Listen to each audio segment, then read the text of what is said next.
जी, आज का बंदी जो मेरे क्षेत्र अमरपुर में हुआ, ये बिल्कुल असफल रहा।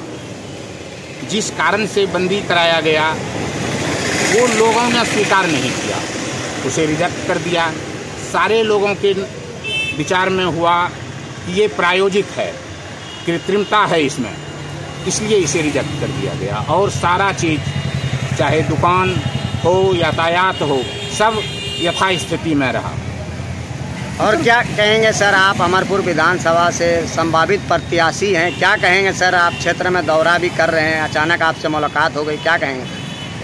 जी, मैं महागठबंधन से राष्ट्रीय जनता दल पार्टी से मजबूत प्रत्याशी के रूप में दावेदारी पेश कर रहा हूं। जी जी।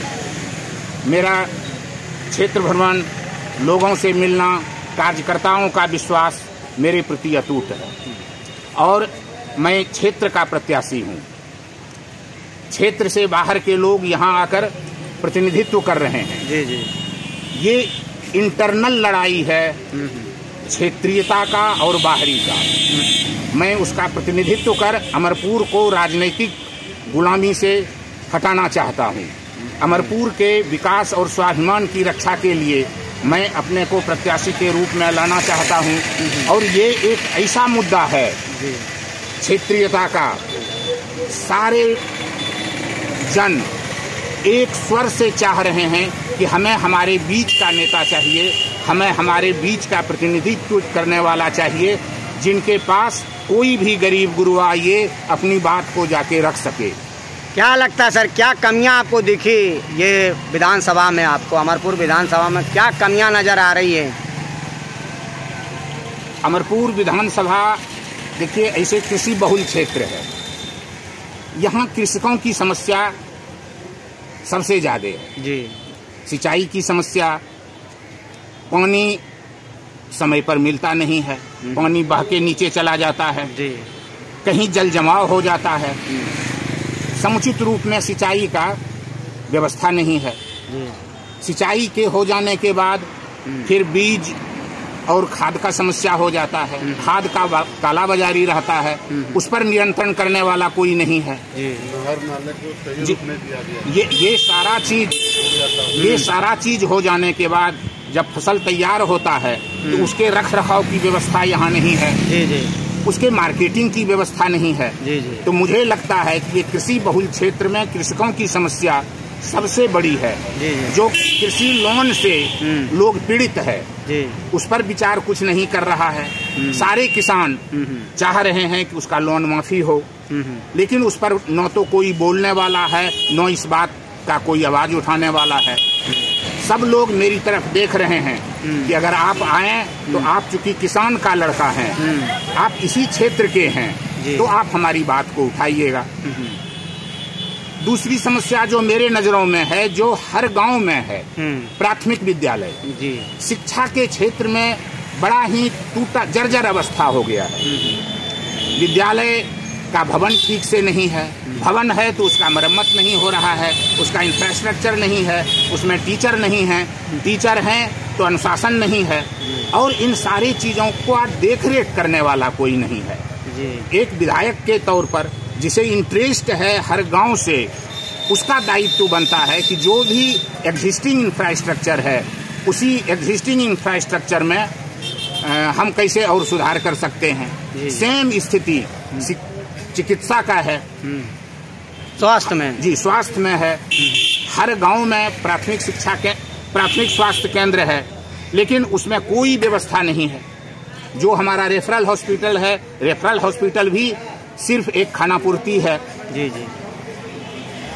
लोगों का ठीक से इलाज नहीं होता है, ठीक से एडमिशन नहीं होता है।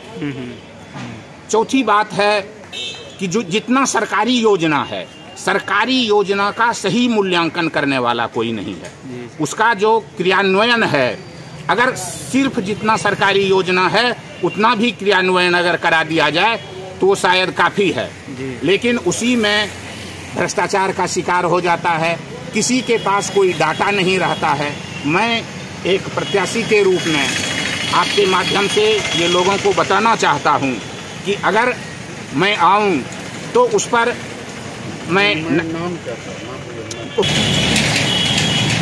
सरकारी योजना का क्रियान्वयन, मैं चूँकि अपने कैरियर में अधिकारी रहा हूँ जी, तो मुझे सारी चीज़ का जानकारी है कि कैसा वर्क ऑर्डर होना चाहिए, NIT कैसा होना चाहिए, उसका इम्प्लीमेंटेशन कैसा होना चाहिए। तो मैं अपने को ये समझता हूँ कि अगर मैं प्रत्याशी बन करके विधायक बनता हूँ तो उन सारी चीज़ों को जो सरकारी व्यवस्था है उसको मैं अच्छी तरह से लागू कराऊंगा। आपका मुख्य एजेंडा क्या होगा, मुद्दा आपका जो चुनावी मैदान में आपका एजेंडा क्या होगा? मेरा एजेंडा ही किसानों के लिए है, शिक्षा में सुधार करने का है, चिकित्सा में सुधार करने का है, सरकारी योजनाओं का क्रियान्वयन करने का है और भ्रष्टाचार और अपराध इस पर नियंत्रण पाना है, क्षेत्र का विकास। बाकी कल जैसे हम गए पोकड़ी पंचायत जी, 200-300 आदमी हमको घेर लिया कि सर चलिए बड़ुआ नदी पर पुल का स्थिति देखिए, हर साल 2-3 बच्चा या बूढ़ा इसमें बह जाता है। हम लोग स्कूल जाते हैं, हमारा बच्चा स्कूल जाता है नदी के उस पार, मार्केट अच्छा है उस पार, हॉस्पिटल है उस पार, और हम लोगों को जाने के लिए कोई व्यवस्था नहीं है। हम लोगों को कुछ नहीं चाहिए, ये बड़ुआ नदी पर पुल चाहिए। ये खास बग्घा जगह है, खास बग्घा में के लोगों ने अपनी समस्या को रखा। उसी तरह से सिंचाई के लिए गुल्ली कुसहा के पास एक ऐसा है जहाँ एक बड़ा बांध बांधने का जरूरत है, हजारों एकड़ जमीन परती रह जाता है, सही सिंचाई नहीं हो पाता है। हमारे अमरपुर में जो बड़ा बांध है, बड़ा बांध इस बार टूट गया, 4 पंचायत इससे प्रभावित होता है। अगर ठीक ढंग से इसका व्यवस्था रखा जाए तो 4 पंचायत का सिंचाई इससे अच्छा से होगा। इस बार टूट गया तो प्रभावित बुरी तरह से प्रभावित। 2025 चुनाव बहुत नजदीक आ गया है और सभी प्रत्याशी जो अपने ये जो रैली हुआ, ये रैली बिहार में क्रांति ला दिया है।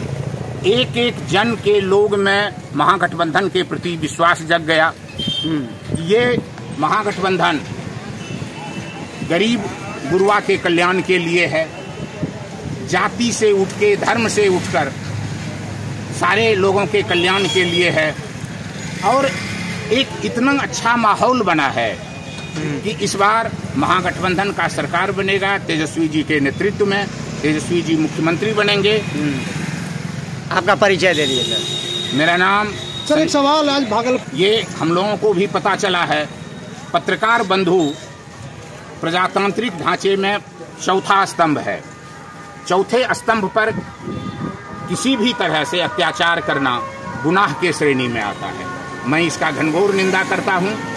इसी तरह से सुल्तानगंज का भी एक सूचना आया कि एक महिला टीचर जा रही थी, उसके साथ बंद करने वाले कर्मियों ने जो भाजपा से समर्थित थे उनके साथ अभद्र व्यवहार किया, उसकी भी मैं निंदा करता हूँ। आपका परिचय दे दीजिए सर। मेरा नाम संजीव कुमार सिंह है, मैं सेवानिवृत्त महाप्रबंधक कोल इंडिया RJD के कैडर में हूँ। मेरा घर यहाँ से 5 किलोमीटर पश्चिम कोठिया गांव है। जी जी, बहुत बहुत धन्यवाद।